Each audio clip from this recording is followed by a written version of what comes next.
I'm sorry Mahalakshmi, నువ్వు దక్కలేదన్న ఆవేదంతో మాడుతూలేను.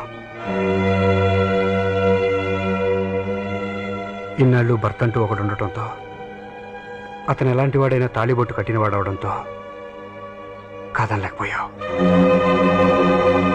నీ భర్త ఇంకెన్నాళ్ళు మన మధ్య ఉండడని డాక్టర్లు చెప్పారట కదా.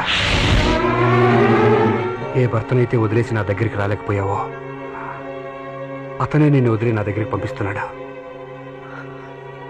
నీకోసం ఎదురు చూస్తాను లక్ష్మి, ఎదురు చూస్తాను.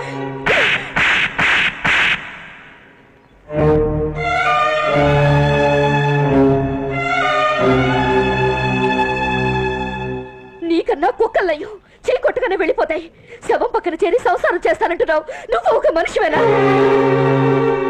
ఒక పక్క నా మొగుడు చావు బతుకుల్లో ఉంటే ఓదార్చాల్సింది పోయి శవాన్ని వదిలేసి వచ్చేయమంటానికి నీకు మనసులో ఒప్పింది. ప్రేమించిన వాళ్ళ కోసం తాజ్ మహల్ కట్టిన వాళ్ళని చూశాను కానీ ఇలా ప్రియురాలి మొగుడి సమాధి మీద తాళి కట్టాలనుకునేవాడిని నిన్నే చూస్తున్నాను.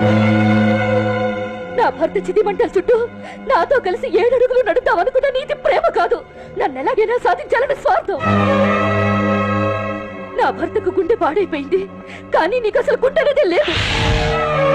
కొండల్ని పిండి చేయడం, కోరిన డబ్బు తెచ్చివ్వడం కాదు ప్రేమంటే. అది దక్కనప్పుడు కూడా హుందాగా ఉండాలి. చూడు, నీకు దగ్గర అవ్వాల్సిన పరిస్థితే వస్తే నా భర్త తల ఒళ్ళో పెట్టుకుని చితి మంటల్లో కాలిపోవడానికైనా సిద్ధపడతాను గాని నీ గుండెల మీద మాత్రం తల వాల్చను. నీలాంటి కాకితో కలకాలం జీవించే కన్నా హంసతో 6 నెలలు బ్రతకడున్నాయో. 100 జన్మలెత్తినా నువ్వు నన్ను చేరుకోలేవు. ఇంకెప్పుడు నీ మొహం నాకు చూపించుకో.